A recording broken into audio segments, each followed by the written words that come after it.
Welcome back to Trending in Education. Mike Palmer here, joined as I often am by my colleague, my partner in crime, I was going to say my boo-boo to my yogi, but like that's really offensive. So I'm glad I didn't say that. Dan, what's going on, man? How are you?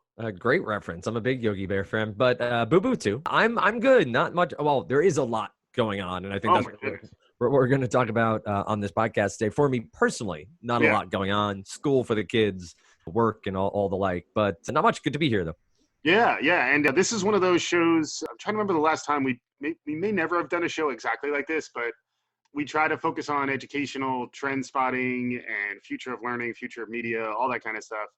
But sometimes the world has so much activity in it that we just need to do a show to kind of reflect on what's happening in the world around us. And I think that's what this show is for us. And, we were talking about a week ago about the fortune cookie, curse, may you live in interesting times. The Lunar New Year just started too, so happy year of the rat. But it is interesting times, and 2020 has come out like gangbusters in terms of the 24/7 news cycle. And it reached such a point that I think many of us, I know I certainly am, just kind of overloaded to the point where I need time away.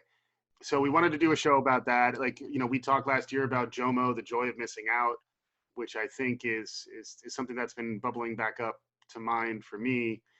But news wise, we had the Kobe Bryant tragedy, which I know shook both of us as well as just about everybody who was impacted by it. We definitely wanted to talk about that, and that's coming right in the midst of the impeachment trial, the primaries, the Iowa caucuses, and Super Tuesday's coming. And what about New Hampshire?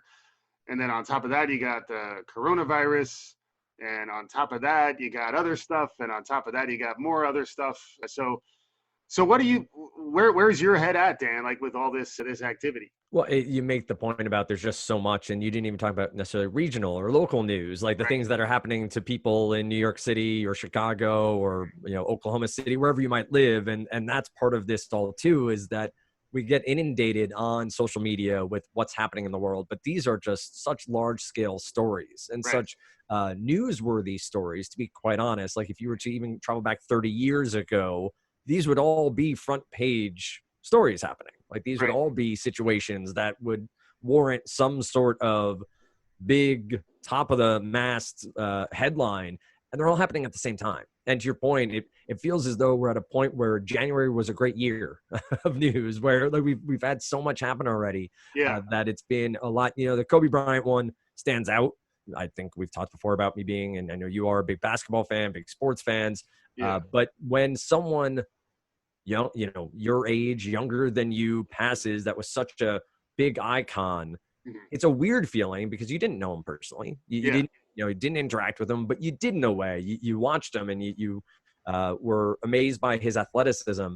And then I know we'll talk about this a little later, but also he became a little bit bigger than the sport even after the fact. Yeah. And he became a philanthropist and he became a teacher, and you could see him with his kids at games. And that's where I think it really hit so many people, Yeah. why it mattered so much. Yeah, exactly. And such a big personality. So, such a media personality. Like his whole life, he grew up as like sort of a Yep. singular figure in our media for good and bad.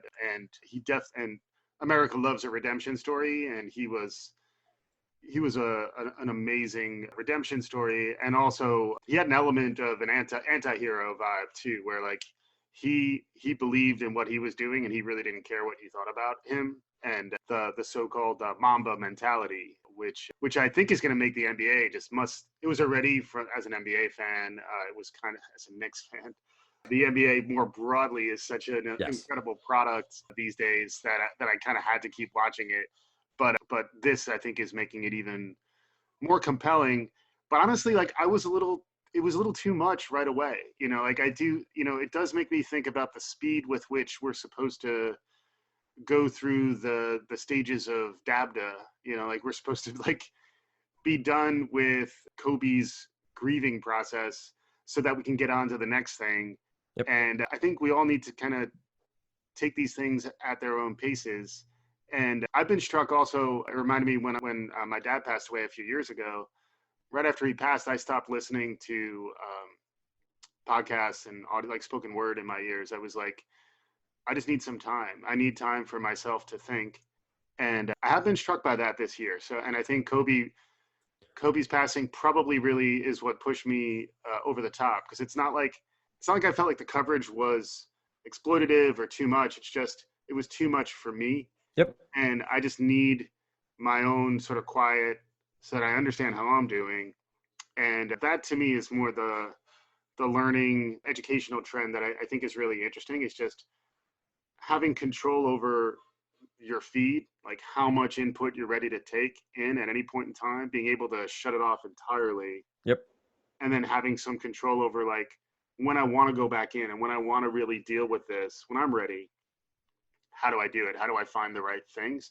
That's definitely probably most profound for me on the Kobe thing, because it is like losing a family member or, you know, someone you're close to just because you've been around him so much. Yep. But then on top of that, you know, I think the same thing is true for the impeachment trial, where like I tried watching a lot of it, and then it wasn't particularly valuable to watch. You know, like it's like the new. There wasn't a lot of news really. It was Right. just kind of happening. So, Well, any there, thoughts on, you know, being able to control the feed and other thoughts on Kobe? You know, we basically, you know, we didn't want to not talk about this because I think it was a profound experience for us, and as well as the other people, you know, Tarlin, who I talked to, Melissa, you know, other folks who are on the show regularly are similarly affected. Just about everybody, even yeah. people I think didn't expect to be affected.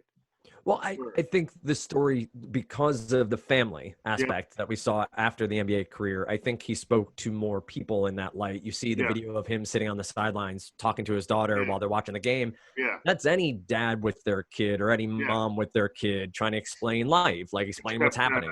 Except But maybe not courtside, but yes, right, exactly. That's a very good point. yeah, Yeah, maybe up in the rafters somewhere. But I think that is part of why it hit so many more people. I yeah, do think social media obviously plays a role here, and he was sort of at the tail end, but he was one of the digital NBA players. He's yeah, somebody that's been so, as you said, in front of us. yeah, I will say a couple of thoughts about Kobe and then the impeachment. And I do want to preface this all. We've talked before about drinking out of the fire hose or yeah, drinking out of the fire hydrant. yeah, Like it feels like the hydrant's open. You know, we're trying to get all this information, and maybe trying to put the cap back on isn't the worst idea from time to time. So right, I agree with you completely there. One, watching it in real time will stay with me for a while. So watching the report from TMZ pop up on my Twitter feed and having that moment of, this can't be true.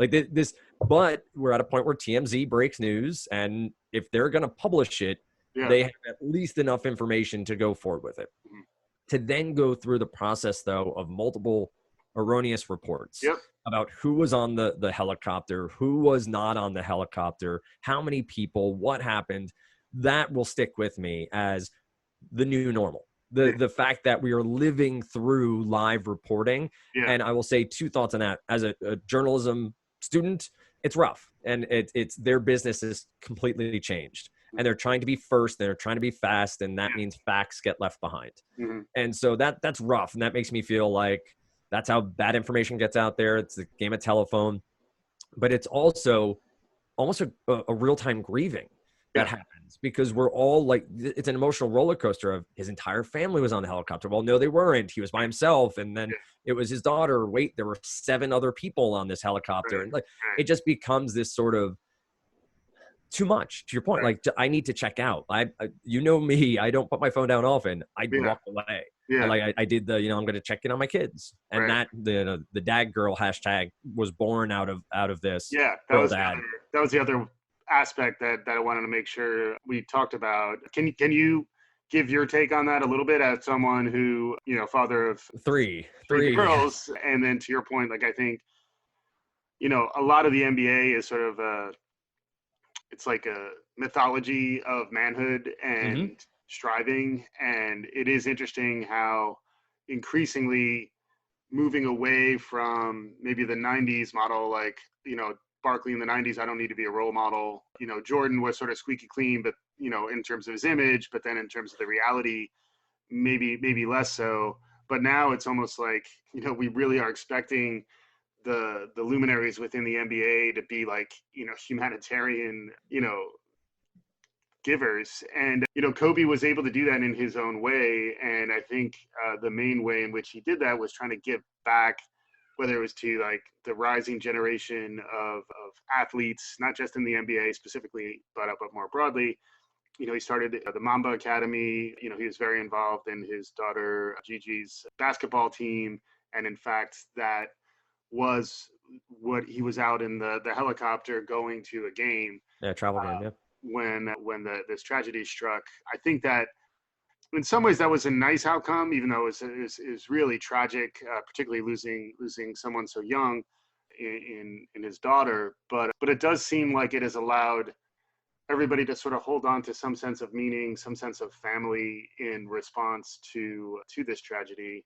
Any thoughts as the only hashtag girl dad on the call right now? Any takes on that? Well, I forget, and apologies, the ESPN anchor's name, who sort of kicked off that story thread where she shared an emotional reaction where Kobe had seen her. She was 8 months pregnant, and she was starstruck. And yes, journalists can be starstruck, and yes, anchors can see somebody and be like, "Holy cow, I'm eating Al Pacino," or that's gonna get to people. And Kobe Bryant's one of those. And so she took some time to ask him to take a picture, and then he stopped her to talk about her being pregnant. And what are you having? And she said, "I'm having a girl." He goes, "Girls are the best." Girls are the best. And he just went through and they talked for a half hour. And seek out this video. I've shared it. It's all over Twitter. But then it born a movement on Twitter of people sharing pictures of fathers sharing pictures of their daughters and their stories, being proud of it. And I think as a society, we've grown a lot in many years of men wanting to have boys and women wanting to have girls, and how that is what it is. I've been lucky to have 3 girls. My eyes have been opened to a whole different world because of it. And that got to me. I went through, I would say probably 200, 300 tweets, Mike. I just kept reading. I kept scrolling, kept reading, kept liking, and just trying to have, to your point, that almost connection with other people who I'll never see nor talk to, but have that moment of, me. I get it. And I think you can get it if you're not a father or mother of a girl. I think you can empathize and you can see it.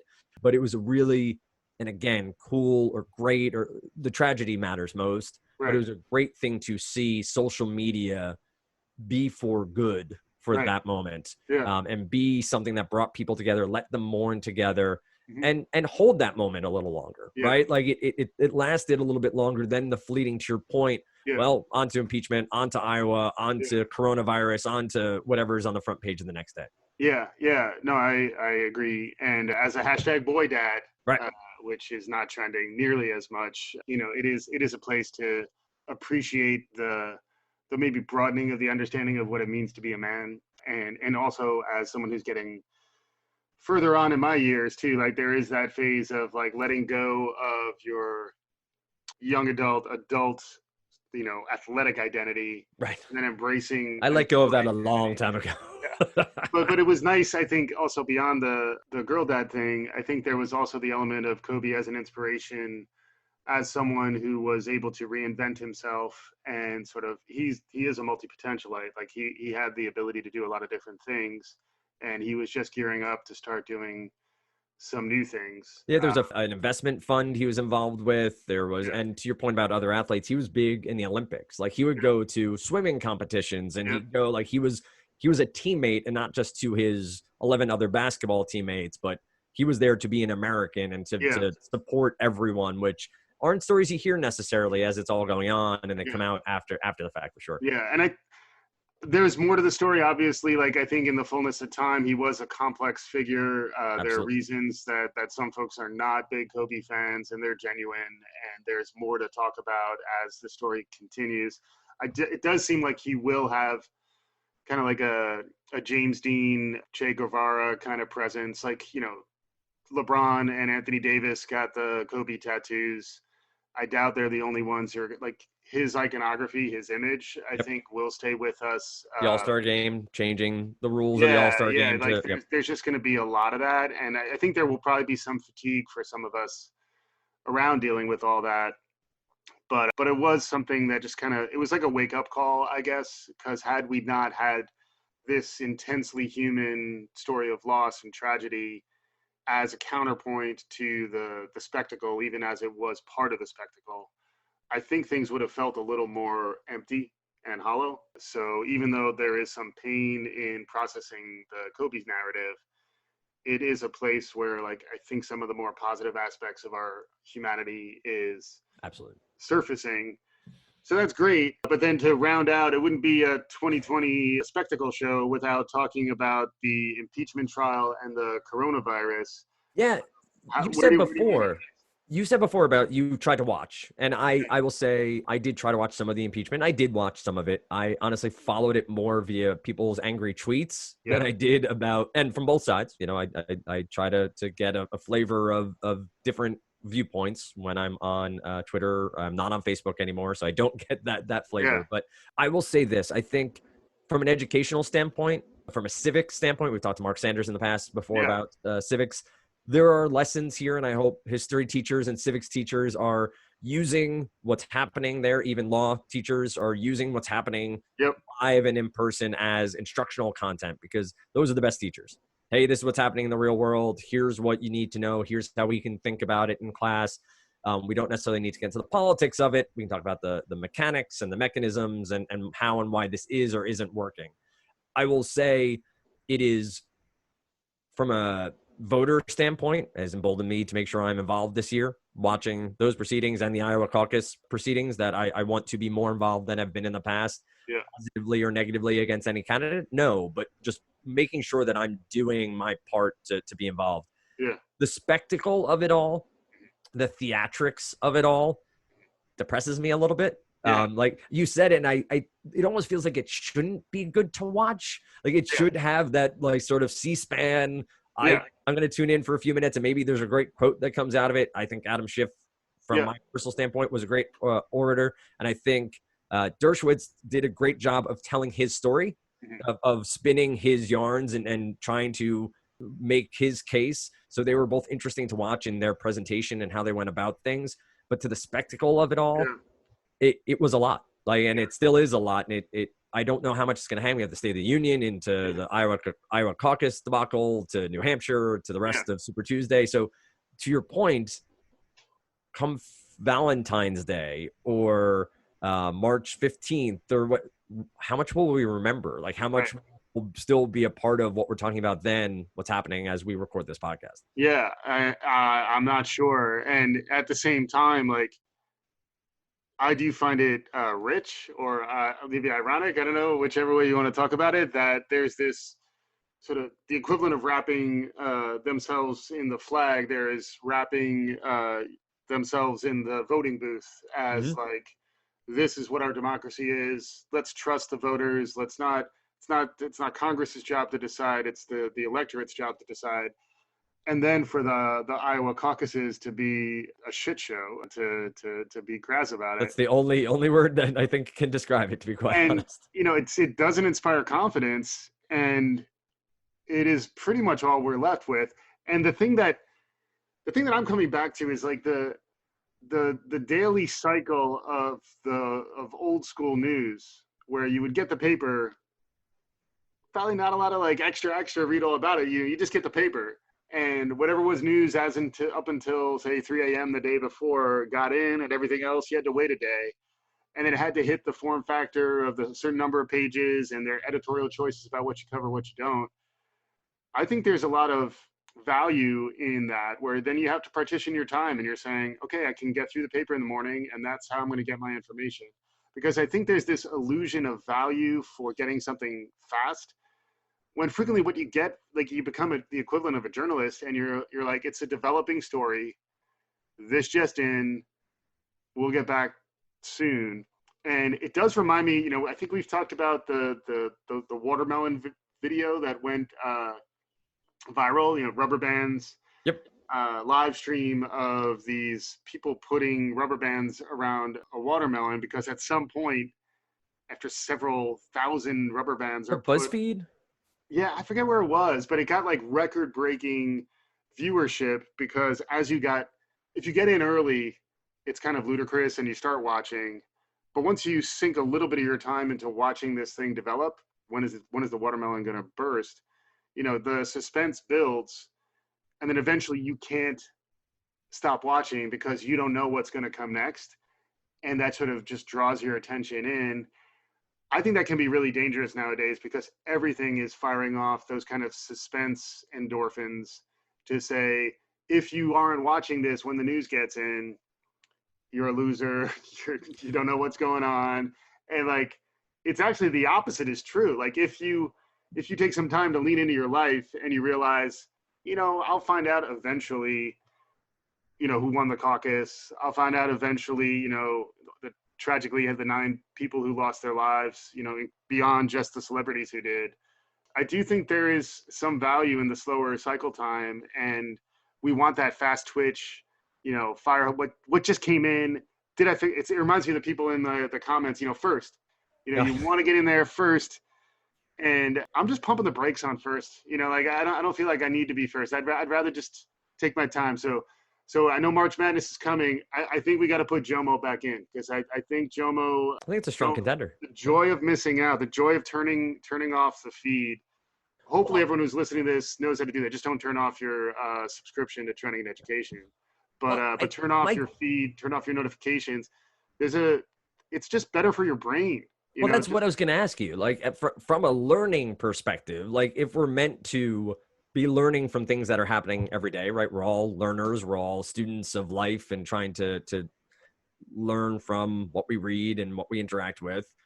We've talked about spaced repetition. We've talked about the idea of doing, you know, different tasks. Specifically, if I'm, you know, trying to do work at my day job and I'm reading Twitter, I'm clearly not as involved with what I'm doing because I care about what's happening in the outside world. What's happening right now. Yeah. Seems like, and we did the Twitter show a few months back around studying on Twitter. It wasn't a great study, but not surprisingly, it said it doesn't work.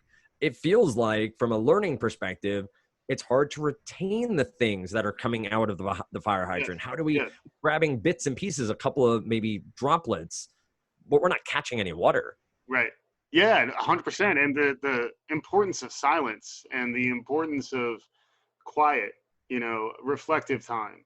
That's when your brain consolidates its memories. You know, like that's when something you learned needs to be sort of consolidated and filed into your long-term memory stores so that you have access to it later.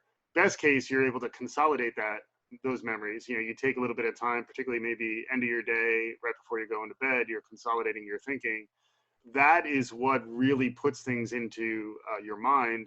The other thing that does put things into some sense of clarity at an individual level is talking about them and being forced to put forth what you think in a more structured way. So that's where I do recommend to others something similar to what we've been doing on this show, is forcing yourself to get your thinking together and produce some artifacts that capture your perspective after some reflection, whether that's journaling, whether that's doing a podcast, whether that's, you know, doing some sort of artistic expression or bursting into song, whatever it is. Taking some time to do that, I think, is cathartic. It's emotionally healthy, and frequently, particularly around something as challenging as Kobe passing, frequently it will bear fruit because it's a meaningful topic to you. And if you can then be vulnerable and express yourself in some way about that thing, it may help you reach some sense of closure. So it's been useful for me. Like I think I mentioned, I've been taking more walks without sound. You know, I was very used to listening to podcasts all the time, getting audiobooks, a lot of inputs. And I'm realizing more and more that we do need time to reflect, consolidate, and organize our own perspective on those inputs. And to your point, I think we're woefully under allocating our attention to that aspect of things. And that's where we were talking a bit about the salience network of the brain, but like there are actually different modes of processing that can kick in when you're not in that reactive, what's the latest thing on the feed? how do I stay relevant? How do I get status as it relates to all this?